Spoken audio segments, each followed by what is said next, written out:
Greetings. Welcome to the Equity.Guru Investor Roundtable. Today, talking about Filament Health out of Vancouver, British Columbia. That just happens to be where I'm sitting right now.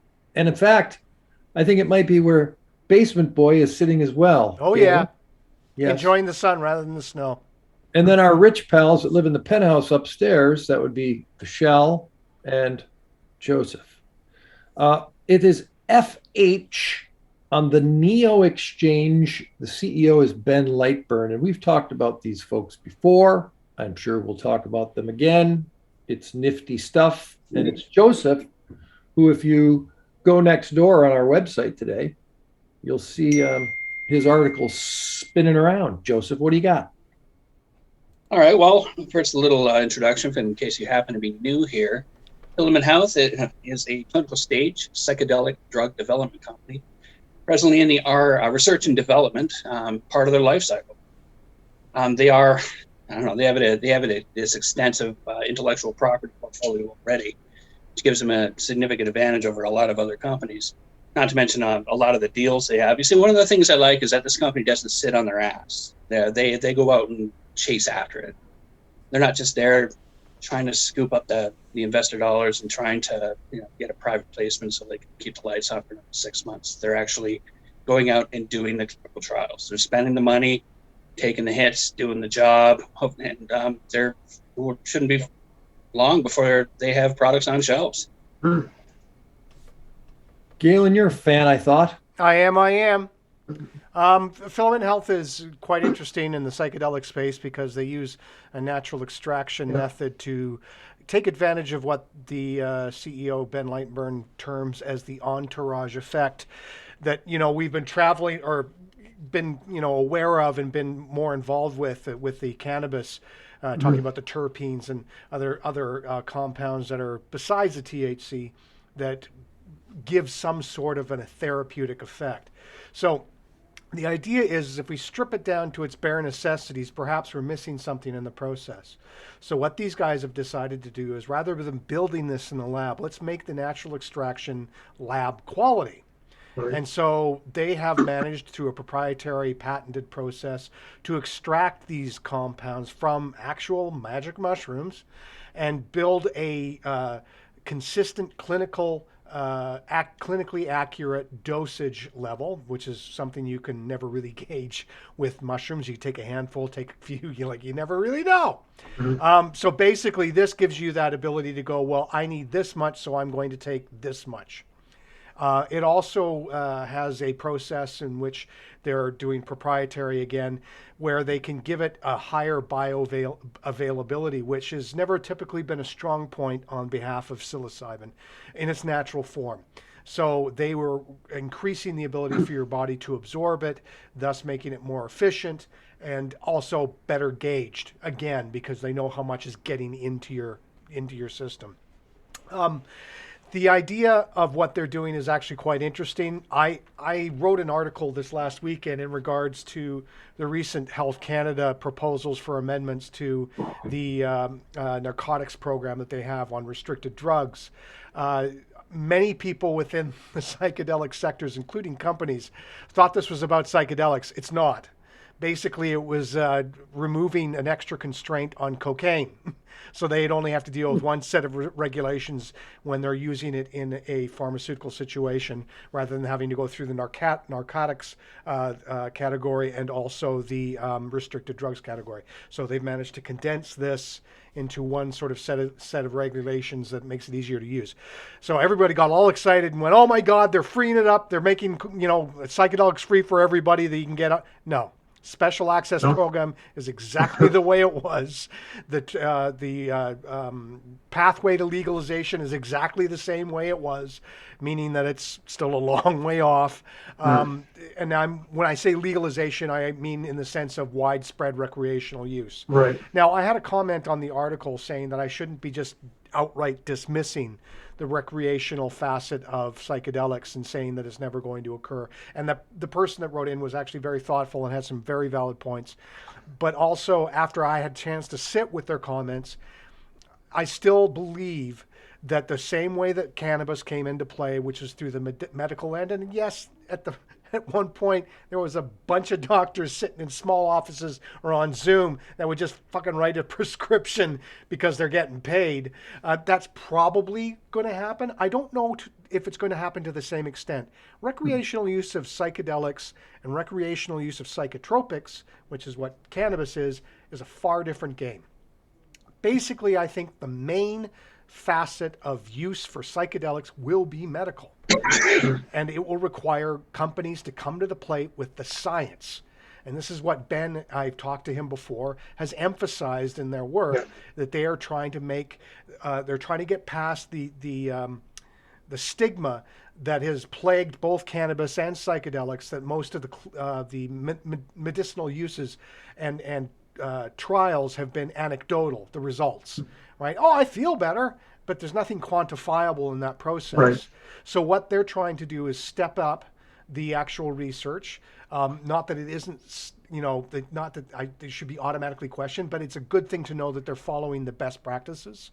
And I think their idea of using the natural entourage thing is a good push. Now they have 3 drug candidates on the plate right now. They've got what is it, PEX, or is that I can't even read. PEX 010, yes, PEX PEX 010, 020, and 030.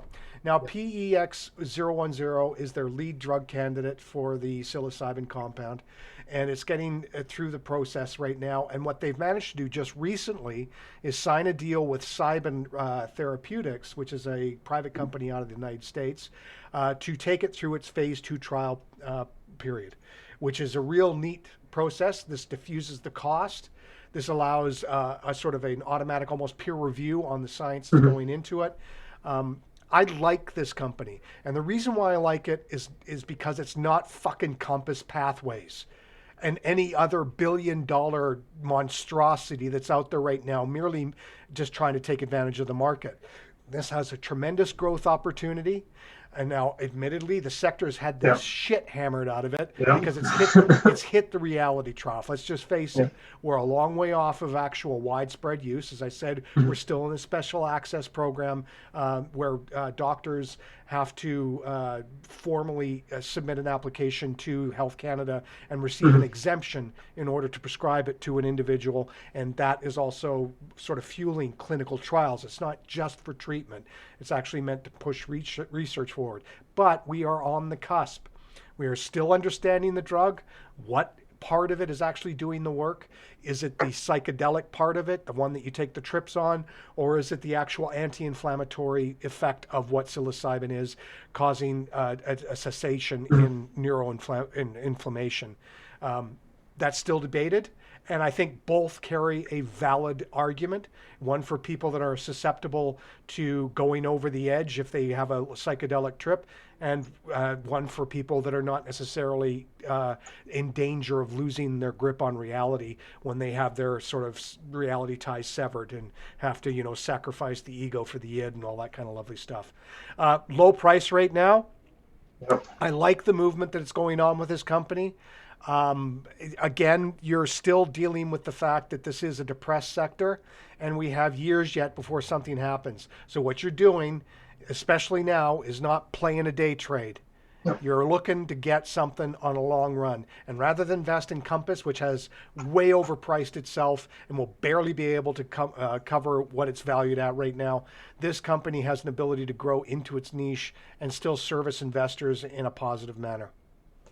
Before we go to chart attack, man, Joseph, lot to unfold there. Anything to comment or respond to as it relates to product or medicinal versus recreational based on what you wrote? Well, they don't have a lot of products, and they don't have any products out right now.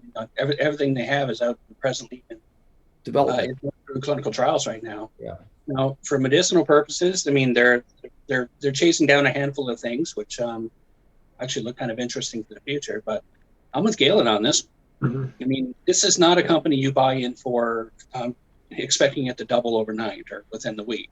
This is a company you buy into expecting to hold it for 6 months to a year to figure out what the price trajectory looks like, if they're going to continue, if their trials are going to pass, if their trials pass, how long it's going to take them to actually get products on shelves, what their distribution angle looks like. I mean, there's still, this company still has a long ways to go. It's basically, and it's pretty much the same as I said in the article, which you could read right over there. All right, Michelle. So the question is, how cheap and when do you buy, and then plan on sitting for a while, it sounds like. But what are we looking at on the charts? Yeah, just as both Joseph and Galen said, that this is definitely one of those for the long term. It's not maybe one that you want to trade, although you can make a case right now for a bit of a pop here.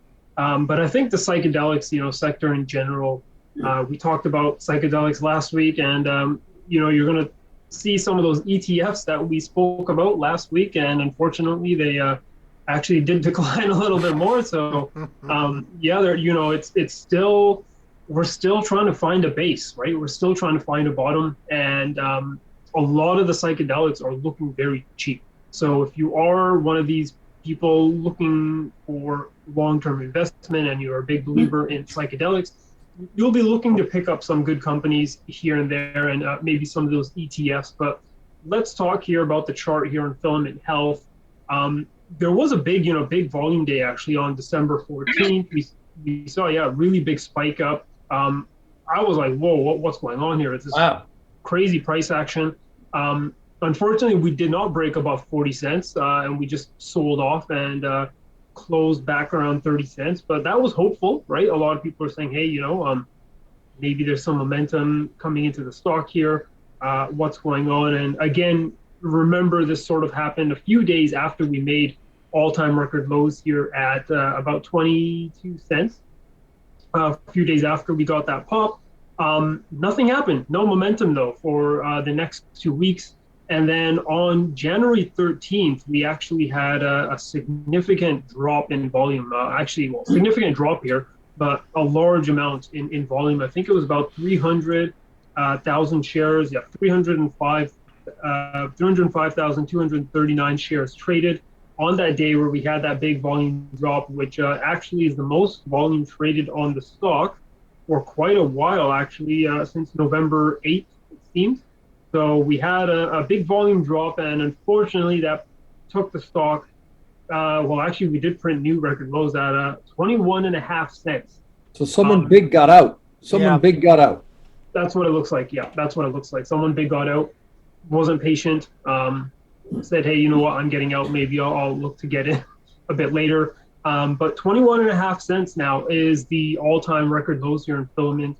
And we tested that yesterday. We didn't test that today, but you're at that point now where, we're either going to bounce from here, or we're either going to create some sort of bounce pattern. It is, I guess, looking. The positive news is after that big red candle dump, the day after we didn't continue that dump, we got what's known as like a doji candle, which is basically there's an equal amount of buyers and sellers, so there's no candle body, no green or red. It's just basically a good amount of a good battle between the two sides, and no one could win. But today so far, it's still red, right? There's no bounce just yet. But if you are someone that's wanting to enter, you're probably going to look at this sort of area. Although, again, we're not saying this could be the exact record lows.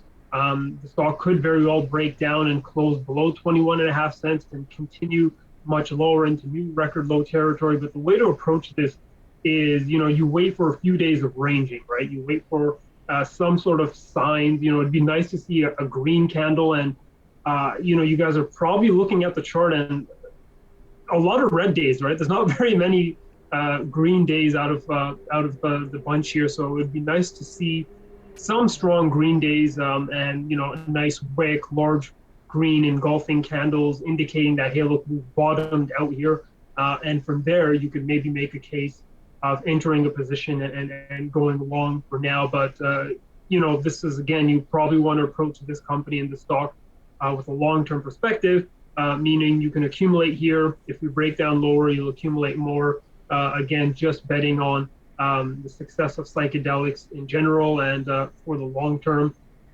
I'm personally, if I'm following psychedelics, I'm looking at those two ETFs that we mentioned well, basically we talk about every psychedelic show, and that is PSIL, which is the Advisor Share Psychedelics ETF here. And yeah, there was some hope here for a bottom, but we got a nice big fat sell-off on the 13th of January as well. And we're just waiting to see if we build a base here, right? If we can build some sort of support here, maybe we get a double bottom here, which would basically look like a W pattern. But that's not really triggered until we break above this $5.80. So I wouldn't say you jump in right now. You want to wait for that break above 580, and then we have a confirmation that, okay, we can say with a pretty high degree of probability that the downtrend is now over and we're looking into a new uptrend. But let's watch and wait, because it is looking a bit appealing. And if this bottoms, I think you'll see the same with Filament Health. It probably catches a bottom, exactly where it's testing here as well. And then the other ETF, very similar, PSYK, which is Horizon Psychedelics ETF. This is the Canadian ETF, the Canadian Psychedelics ETF. And again, same situation. We've just basically bounced close to all-time record lows. Also looks like another double bottom here is developing, but we just need to wait for that breakout. And in this case, we need to see it close above $4.80. So there are some positive signs. There's some positive signs that we might be developing a bottom here, but the candle closes and the breakouts, it's what's going to be our trigger. And if PSYK and if PSIL can cause those breakouts, or confirm those breakouts, then I think it would be pretty, it'd be a strong case to say that Filament has found a bottom at this support here at 21.5 cents support. So the question immediately becomes then, if you're taking my $7,500, Joseph, are you confident that you're at the lowest price possible? Are you confident that you can get in now and sit and be patient? Well, I don't think it's necessarily reached the bottom yet. I think it's probably, I don't know. There's no indication to me that it's actually reached the bottom. But like I said, this isn't a speculative play. This is a long-term thing.